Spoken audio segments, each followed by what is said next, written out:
أحمد محمود سيلانيو oo ah macallin wax ka dhiga dugsiyada gaarka loo leeyahay Nuuraddiin oo toddobaadkii hore ciidamada Booliiska magaalada Hargeysa ay xabsiga u taxaabeen kadib markii ay isku magac noqdeen madaxweynaha Soomaaliland ayaa maalintii shalay markii xabsiga laga sii daayay waxa uu kulan la yeeshay madaxweyne Siilaanyo oo martiqaad ugu fidiyay xarunta madaxtooyada macallin Koosaaka la hadlay warbaahinta ayaa waxa uu ka hadlay sidii ay ula dhaqmeen ciidamada Booliisku muddadii xabsiga uu ku jiray iyo kulankii uu la yeeshay madaxweyne Siilaanyo wax dambiga maangelin magacayguna waa Axmed Maxamuud Siilaanyo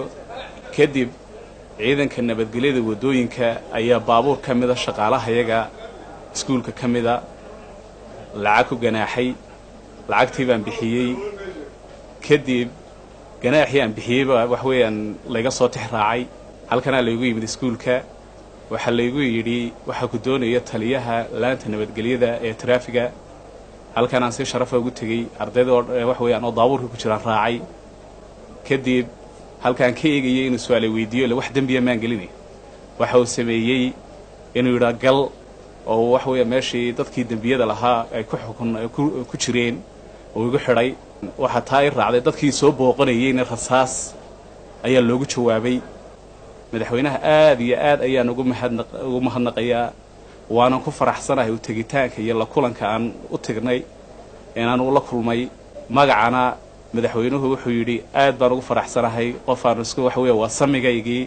ana shalay dhiiranaan iyo wax weeyaan kalgacal bay taasiisay waxaan ku faraxsanahay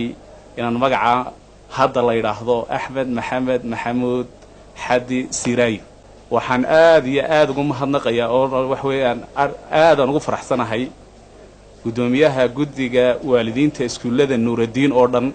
Sheekh Aadan Xaaji Maxamuud Xirsi sheekha aad iyo aad ayuu arrinka wax weeyaan siideentayda hawl weyn uga galay Maad Ibrahim Maxamed maamulaha guud ee dugsiyada Nuuraddiin oo isna la hadlay saxaafadda ayaa waxa uu mahad celiyay waaxda garsoorka iyo xubno ka tirsan xukuumadda Soomaaliland gudoomiyaha maxkamadda sare Aadan Xaaji Cali gudoomiyaha maxkamadda Raacfaanka Cali Suudi gudoomiyaha maxkamadda gobolka Dalmar runtii ragaasi oo rag qiimo badan iyo tiimkooda la shaqeeyaba sharaf weyn baan u haynaa عشر عجيب بدن bay runtiina tuseen waxaanu aragnay wadanka inay ka jirto garsoor qiimo badan waxaanu mahad celinaynaa madaxweynaha jamhuuriyadda Soomaaliland mudane Axmed Maxamuud waxaanu ga mahad celinaynaa in uu maamulihii qaabilay oo uu qasriga madaxtooyada ku casuumay waxaan runtii halkan uga mahad celinayaa kulanka madaxweynaha dadkii arintaas ka shaqeeyay Macallin Axmed